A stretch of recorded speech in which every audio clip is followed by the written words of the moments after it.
Assalamualaikum sahabat, sahabat Omubah. Bertemu lagi dengan Kakak Umi di sini untuk ngebahas soal kelas 8 materi IPA. Yuk kita simak ya. Soalnya sebagai berikut ini. Kita mulai. Baik. Udah kelihatan? Nah, kita akan ngebahas soal IPA kelas 8. Oke, kita mulai dari nomor satu nih. Nomor satu, faktor apa yang mempengaruhi besarnya tekanan? Nah, faktor apa ya yang mempengaruhi besarnya tekanan? Jadi, tekanan itu di dalam fisika simbolnya adalah P ya. Asal katanya dari pressure ya, pressure. Pressure itu tekanan ya. Nah, simbolnya itu adalah P. Nah, sementara tekanan itu dipengaruhi oleh apa? Pertama, dipengaruhi oleh gaya tekannya ya. Misal nih kalau kakak punya misalnya ada apa tanah ya, kemudian tanah itu kita tekan tongkat gitu ya.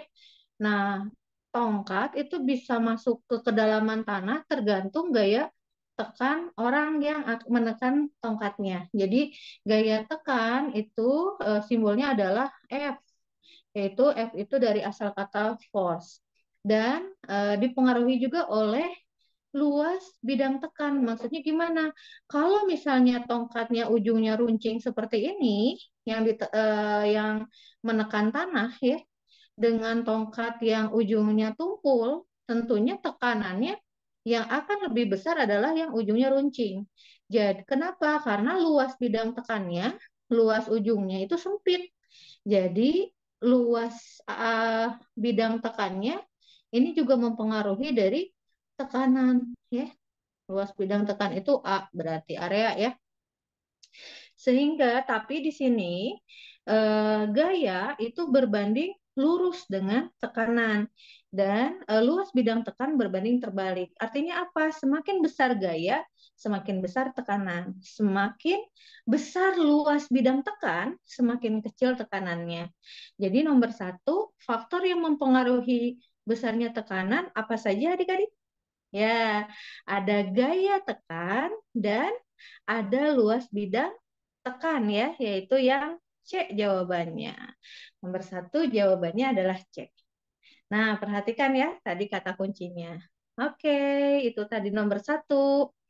Next, kita akan bahas nomor dua.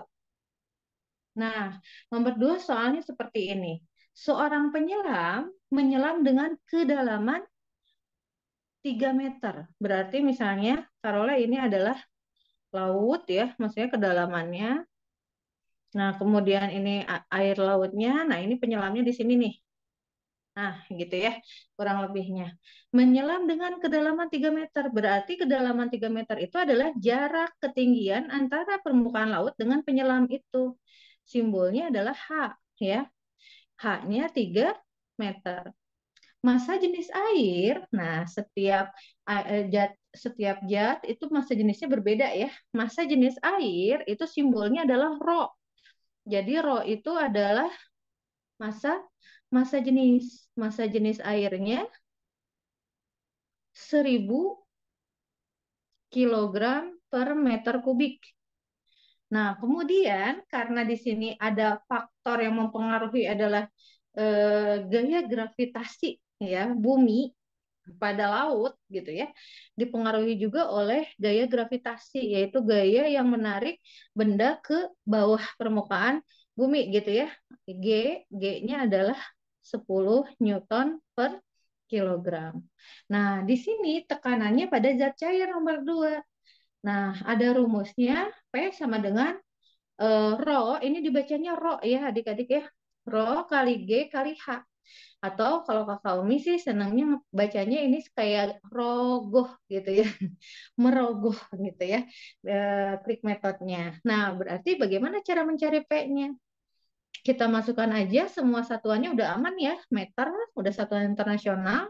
Rho-nya tadi adalah massa jenis air 1000. kemudian gaya gravitasinya adalah 10, dan kedalaman airnya 3 meter. Jadi kita tinggal kalikan saja, hasilnya adalah 30.000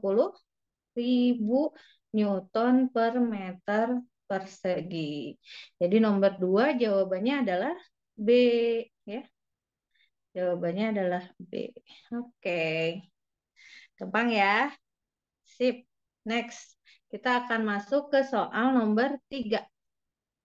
Oke, soal nomor 3 ini tentang sifat bayangan yang terbentuk oleh lensa objektif pada mikroskop.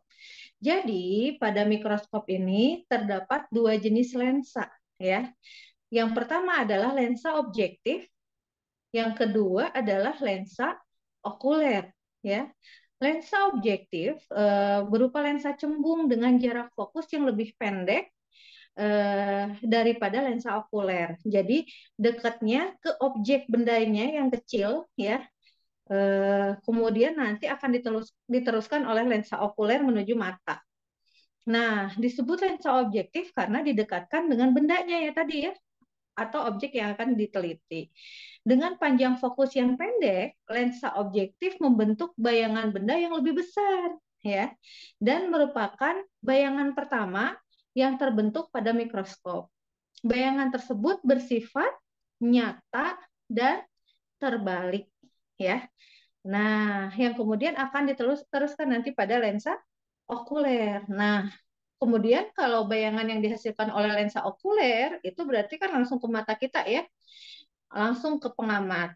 Bayangannya itu maya terbalik dan diperbesar. Jadi kalau lensa objektif tadi bayangannya adalah nyata terbalik diperbesar. Kenapa nyata? Karena langsung dari objeknya, gitu ya. Jadi nomor 3 jawabannya A, adik-adik. Oke, gampang ya.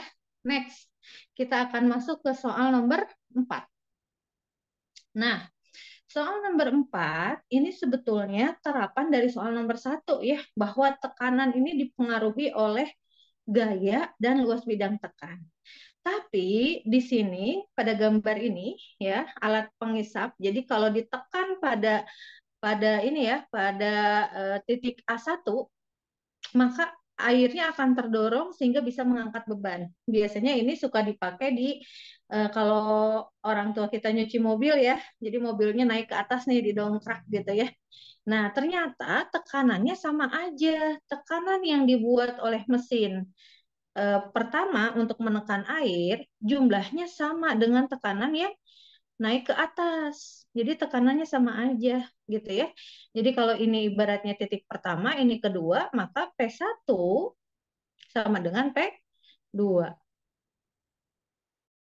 Nah, berapakah P1? Kita lihat. Di sini yang diketahuinya adalah luas pengisap A1 10 cm persegi, ya. Berarti A1-nya 10 nih. Nah, F1-nya udah ada. Yang ditanya apa? A2-nya sudah ada nih, luas kedua 80, ya.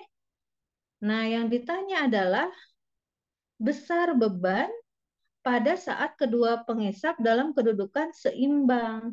Berarti yang ditanya adalah F2-nya, ya. Gimana caranya? Kita masukkan ke rumus ini, ya.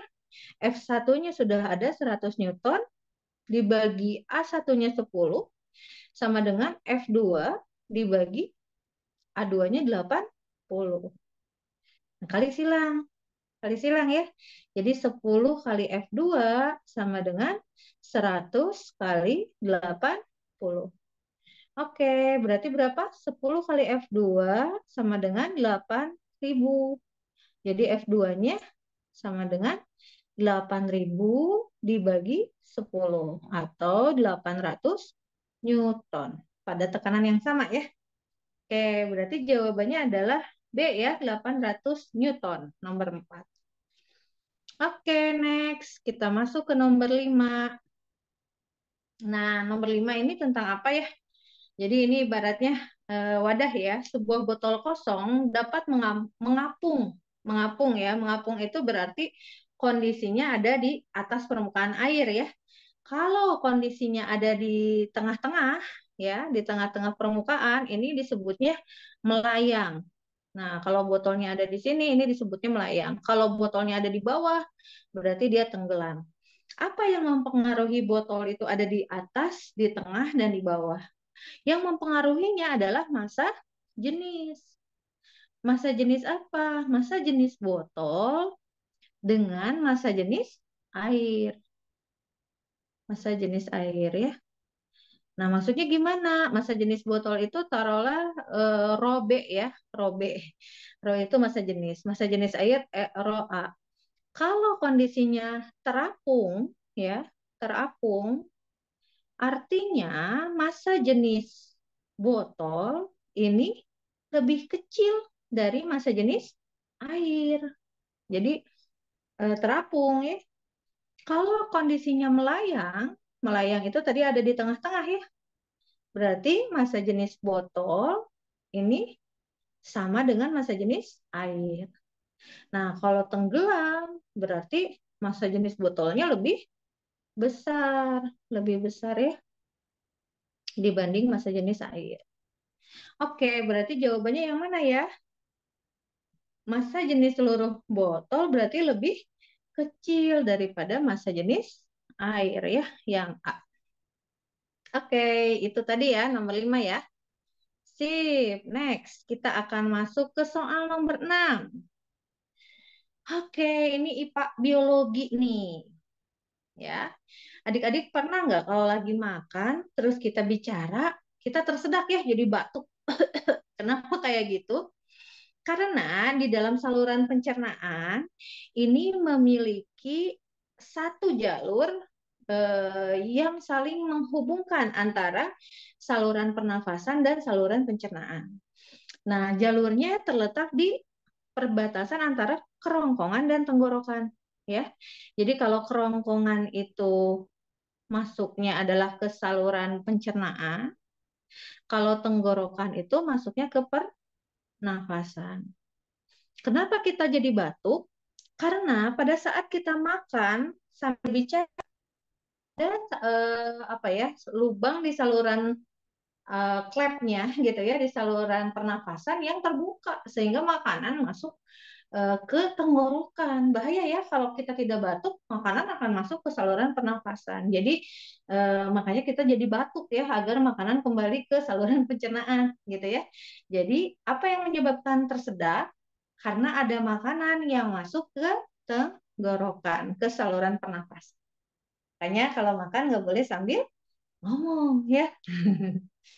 Baik, itu tadi nomor 6. Next ya, kita masuk ke nomor 7. Oke, perhatikan gambar di bawah ini nih. Nah, ini adalah saluran sistem ekresi ya, terutama di saluran urin ya. Tempat untuk menampung urin sebelum dikeluarkan dari tubuh ditunjukkan oleh, nah siapa di sini yang suka nahan pipis ya? Jadi disebutnya kandung kemih ya. Jadi kandung kemih itu salah satu organ tubuh yang terletak pada perut bagian bawah dan termasuk dalam sistem perkemihan. Fungsinya adalah untuk menampung urin sebelum dikeluarkan dari tubuh. Berarti letaknya ada di bawah ya, di sini nih. Ini kandung kemih ya. Berarti nomor berapa nih kalau nomor ini nomor nomor 3 ya. Ups. Yang D ya, ya nomor 3 ya kandung kemih. Itu ya.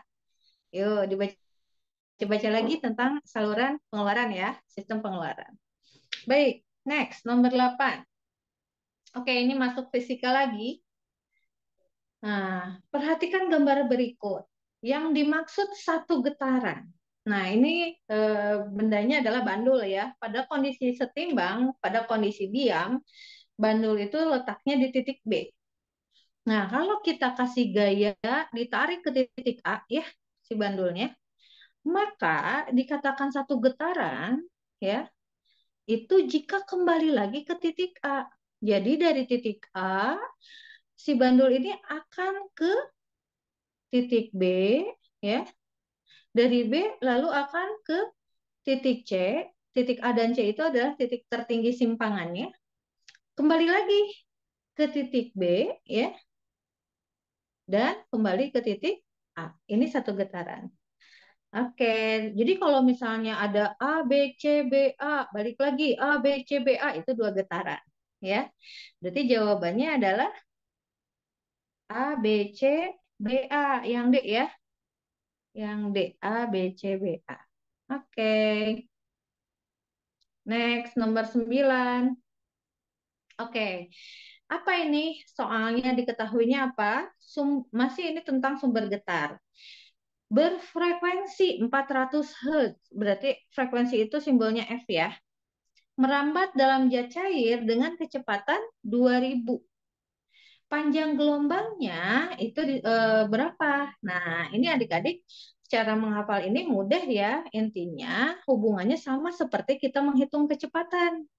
Bahwa kecepatan itu sama dengan jarak dibagi waktu gitu ya.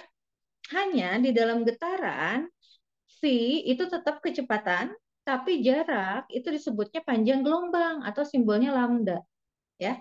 Waktunya itu adalah periode. Kalau pakai periode. Kalau ini yang diketahui frekuensi ya. Jadi kalau pakai frekuensi adalah lambda dikali frekuensi. Kenapa kayak gitu? Karena ternyata F itu sama dengan 1/T, berkebalikan. Ya. Jadi adik-adik tinggal mengalihkan ya. V sama dengan lambdanya berapa? 2. Oh, lambdanya belum ada ya. Lambdanya yang dicari. Lambda dikali F, V-nya udah ada 2000. Berarti lambda dikali 400. Nah, lambdanya berarti 2000 dibagi 400. Berapa adik-adik? Ya, betul 5 meter ya. Jadi panjang gelombangnya adalah 5 meter. Oke, itu nomor 9. Nah, next kita masuk ke nomor 10. Ini tentang cahaya nih. Berikut ini yang bukan merupakan sifat dari cahaya. Ayo, apa aja sifat dari cahaya? Betul ya. Pertama, cahaya dapat merambat lurus nih. Ini adalah senter nih contohnya. Kalau senternya lurus, garis lurus datar gini, maka cahaya pun akan datar ya. Kalau senternya ditinggikan, maka cahaya pun akan ke atas gitu ya. Nah, yang kedua, cahaya dapat dibiaskan. Contohnya misalnya kalau adik-adik masukin stik es krim ke dalam air, maka kita ngelihatnya seperti pecah belah ya atau bengkok. Nah, ini tandanya bahwa cahaya dapat dibiaskan. Nomor 2 tuh contohnya ini. Yang ketiga, cahaya dapat dipantulkan. Nah, sama kayak tadi ya, center. Kalau di sini ada cermin ya, maka si cahaya dari sini akan memantul ya, akan dipantulkan. Dan yang keempat, cahaya ternyata dapat diuraikan. Diuraikan. Nah, kalau ini pakai prisma ya. Jadi kayak cahaya putih ketika diberikan prisma maka akan berbaur berbagai warna, pelangi ya. Tanda bahwa cahaya dapat diuraikan. Oke, jadi nomor 10 yang bukan merupakan sifat cahaya apa? A ya, memerlukan zat perantara untuk merambat ya. Sementara cahaya itu tidak usah ada zat perantara ya, itu pasti udah langsung. Jadi nomor 10 jawabannya A. Oke, baik adik-adik, itu saja mungkin dari kakak untuk pembahasan ngebasok IPA di kelas 8. Semangat belajarnya ya, sampai ketemu di pembahasan selanjutnya. Dah, Assalamualaikum.